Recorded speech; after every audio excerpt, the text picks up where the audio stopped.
One criticism that has consistently dogged Bleach, particularly in the latter half of the series, the Fullbring arc excluded, is that despite being the main character, Ichigo simply doesn't do enough. He's not involved enough in the main story, a byproduct of the fact that Kubo creates an absolute litany of memorable and interesting cast members. This was particularly pronounced during the fake Karakura Town arc, where Ichigo spent at least half of that story arc in Wako Mundo, uninvolved at all in any of the top 3 Espada battles. Instead, Ichigo had his shining moment facing off against Ulquiorra, and then kind of vanished for a large portion of the story. And then it became even more pronounced during the Thousand Year Blood War arc, which, when you look at it, was essentially the fake Karakura Town arc blown outwards to vast proportions as a, in my opinion, better war story. But again, Ichigo can only be so involved. So in this video, I want to look at the question of, does Ichigo do enough in the Thousand Year Blood War arc, the final arc of Bleach? Does it give the main character enough to do? Before we begin, however, if you haven't subscribed yet, guys, make sure to hit that button now, as you are in the perfect place for Bleach content like this every single week.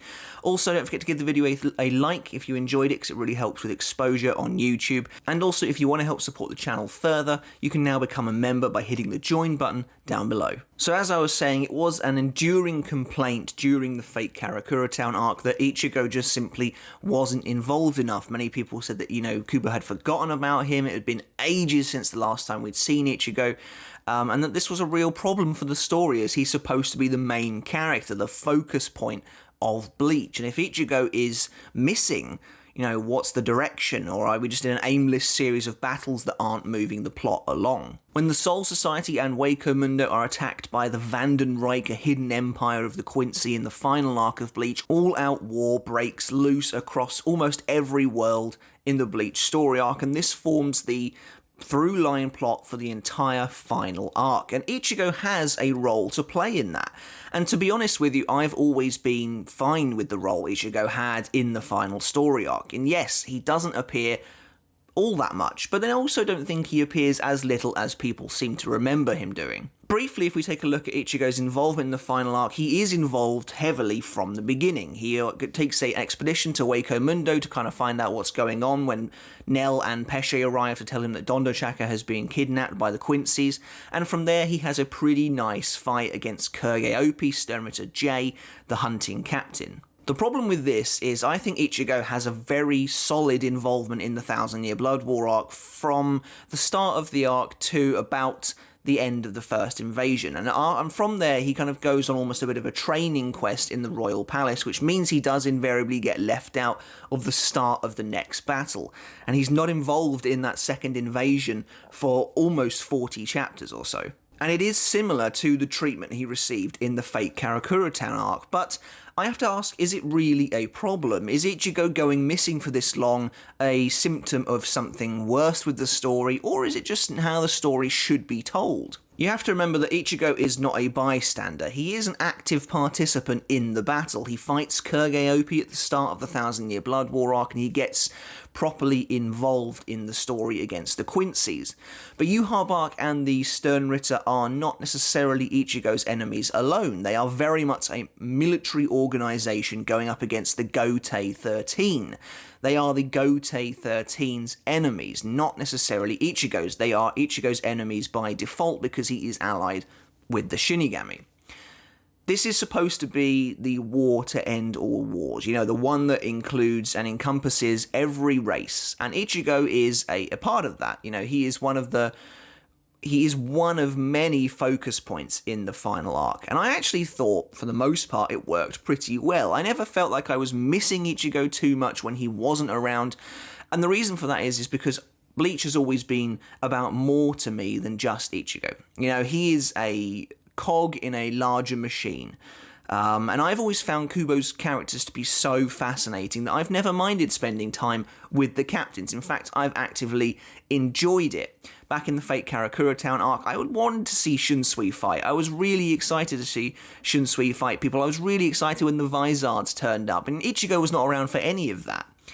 You know, I was really keen to see the villains do their thing as well. I wanted to see Stark fight. I wanted to see Barragan fight. I wanted all of this sort of thing. And Ichigo was not involved in any of that. And conversely, I really wanted to see Ichigo fight Ulquiorra. So he, in my opinion, has always been supplementary to the rest of the Bleach world. Yes, he's the main character. And so from a narrative perspective, you would generally assume most of the plot points should revolve around him in some way. And I think that still is true in the Thousand Year Blood War arc. There's just a lot of extra detail that he's not a part of. So like I said, he goes in to Waco Mundo and fights Kurgeopi, and this happens concurrently with the first invasion of the Vandenreich in Seirete. From there, he arrives in Seirete, and we get one of my favourite moments in the entire series when he talks to the dying Byakuya and then scares off Yhwach, essentially. After that, we do still stick with Ichigo. He meets the Zero Division, pretty monumental moment for the main character, who then reveal that they're going to take him to the Royal Palace for his own unique training arc. Again, this is handled really well. We spend quite a bit of time with Ichigo, Renji as well, the two of them going through this training together, dealing with the Asauchi, which leads nicely and naturally into the Everything But the Rain storyline. It's really after Everything But the Rain that Ichigo does kind of drop off the radar. When he gets his brand new Zanpakutos, the true Zangetsu, he sort of vanishes, and he kind of... Kubo makes way now for the second invasion of the Vandenreich, which Ichigo is not directly involved with until much later on, and that's because he is up in the Royal Palace. And I kind of see what people are saying, but Kubo is also building to a heroic Ichigo moment as well. When he arrives at the nick of time, he's late to the battle, but he's also not the only character who's not in the battle at the start. Byakuya, Komamura, some of these guys Ukitake don't arrive until a bit later on. So Ichigo... There's this really interesting sense of reverence surrounding Ichigo in this arc. And it really showcases how far not only Ichigo has come as a character, but how far Soul Society has changed, and the atmosphere has changed, and their appreciation of him has as well. And actually, I think as far as main characters go, that's a really, really nice growth line for Ichigo. That really comes to fruition in the Thousand Year Blood War arc. In the first invasion, you know, they are so excited about the fact that he is supposed to be coming to save them. Many of the younger Shinigami are like, oh, you know, this legend Ichigo is going to come and help us out in our most dire hour. And the same is kind of true in the second invasion as well. You know, when Ichigo flies down from the Royal Palace wearing his new robes, and Rukia's like this Ryatsu, you just know in the anime they're going to play number one when that happens. That is a proper heroic Ichigo moment. And as he's flying down, you know, he hits the Shakon Maku, and he's wearing his Oken clothing, and he breaks in with the burst of cloud that looks like the substitute Shinigami badge, and it's really designed to be this fist-pumping moment where Ichigo is coming to save the day, and he then takes on the Femritters, the Bambis, and basically beats them all up with no problem whatsoever. I guess the problem is that, in my opinion, what makes the Thousand Year Blood War arc different from every arc before it regarding Ichigo, and probably where the main point of contention lies about his involvement in the story, is that Ichigo does not have a proper rival character in this arc. And that's why it feels like there is less focus on him. He is never given that legendary battle that he has in any other arc. And I think if he had had that, even against, like, Uryu, there would be less talk about Ichigo doing too little in the final arc. You know, you have Ichigo versus Renji and Byakuya in Soul Society, both momentous fights, Byakuya in particular. Ichigo versus Grimmjow and Ulquiorra. Ichigo versus Ginjo. And then you don't really get anything like that in the Thousand Year Blood War. And those are seminal fights. They are benchmark fights that Bleach's timeline is punctuated by. And so the fact that you don't really get that, it does feel like Ichigo's involvement is diminished. He does fight Yuha, obviously, right at the very end. It's not the best fight in the world, and that's why I think it's not necessarily held in that regard, because it is kind of broken up. It then ends too quickly. It's all a bit weird. But there is no seminal fight against a rival character. In this arc, the rivals would be Bazby and Hashwolf. They play the typical Grimmjow Ulquiorra role. except neither of them have anything to do with Ichigo at all. They basically don't ever interact with him. I think Basby says one line to Ichigo, Hashwolf says like one line to him maybe. They never interact, and I think partly that is because Kubo wanted Uryu to fulfill that antagonistic role, but it doesn't really work that well. It's not fleshed out that well. And so you have instead the main character fights Kurge Opie, and then he doesn't fight anyone until the Bambis. That is a long gap for the main character to have a fight. It doesn't help that once Ichigo arrives on the battlefield, things kind of get a bit weird regarding his actual involvement. So like he spends a long time coming down from the Royal Palace. He fights a couple of Sternritters. He ends up taking on about 8 of them, which is again, that's what I mean about him being revered. He's almost got attained this, not quite godhood, but he has that incredible status among the Soul Reapers, and that's only solidified by him taking on 8 Sternritters at once. But then he goes straight back up to the Royal Palace again. It's just this kind of this weird flip-flop that Ichigo has to do, which doesn't help his character's consistency in the final arc. Now, Ichigo does have some punctuated moments throughout this story. He faces Yuha 3 times, once at the end of the first invasion, once in the throne room of the Soul King Palace, and then the final battle. And I like that, and I think that works really well for Ichigo's narrative during this story. But it can feel like he is left out of some of the biggest moments in the final arc, and I do get that. But I think that Ichigo does enough regarding actual plot progression. Yeah, he probably doesn't get as many fights as he should. After he gets his brand new Zanpakuto, he only really uses them in a brief skirmish against Candice Catnip. I think most people were hoping for a big showdown against someone, a typical Ichigo fight that lasts anywhere between 6 to 10 chapters. We don't really get that during the highs of the arc, which is a bit of a shame.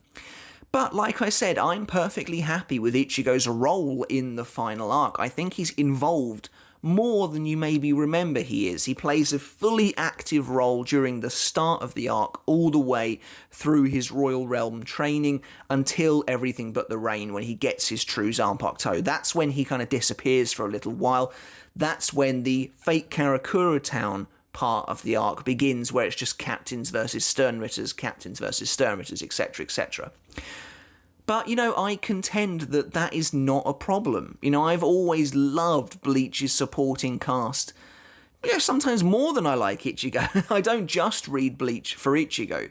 It's great to see his personal development, and I think you do get that in this arc. You get his own character development anyway. He starts out in his Fullbring gear, his Fullbring Bankai, etc., and he gets new Zanpakutos, and he comes out the other end feeling really mature, like a proper Shinigami.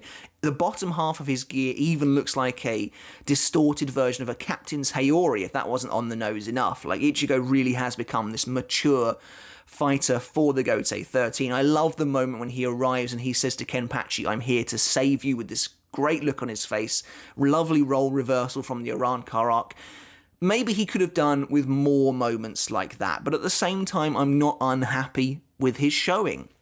I would have loved for him to have had a proper fight, maybe against Uryu. That probably would be the best way of doing it, if Kubo wants to keep the Uryu as a Sternritter thing in the final arc. But outside of that, it's not terrible. He interacts with plenty of Sternritters. He has a decent amount of interaction with the Gotei 13 as well.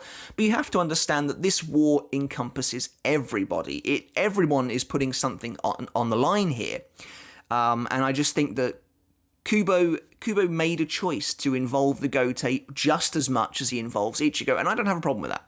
I think most people read Bleach to see the captains in action, to see their Bankais, to see them fight people, and we got plenty of that.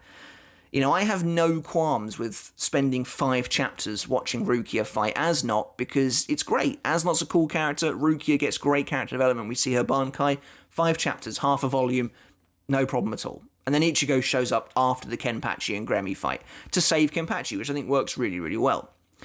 Like I said, I think a big problem is the fact that it does weirdly flip-flop between him coming and going from the Royal Palace like a yo-yo. But the stuff with him facing off against Yuha in the Royal Palace is really nice.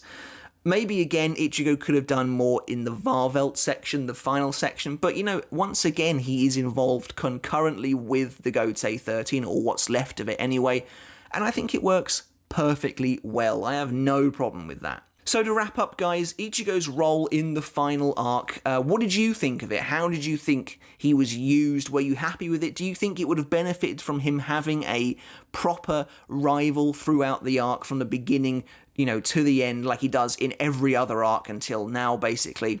He really is doing his own thing more and more. He feels more and more like an agent of the Soul Society in this arc, which I guess is probably the point. He's just doing what he can all over the place, fighting Kurge, fighting the Bambis, fighting 8 Sturmitors at once, going up to the Royal Palace. So he is kind of everywhere. And, you know, there is a major plot moment when he kills the Soul King, but nothing really comes of it, so that was a bit weird as well. But for me, I'm happy with how Ichigo is used in this arc. I think it showed real growth, which I think was important. I'd have loved for him to have a proper fight against a rival character of sorts, but regardless, even with that, I love seeing what Ichigo did in this arc, but I also love seeing the captains, and that's important as well. Alright guys, so let me know in the comments below what you thought about Ichigo's role in the final arc of Bleach. Did you enjoy it? Like I said, please subscribe if you haven't done already, and until then, I'll catch you next time. See you then.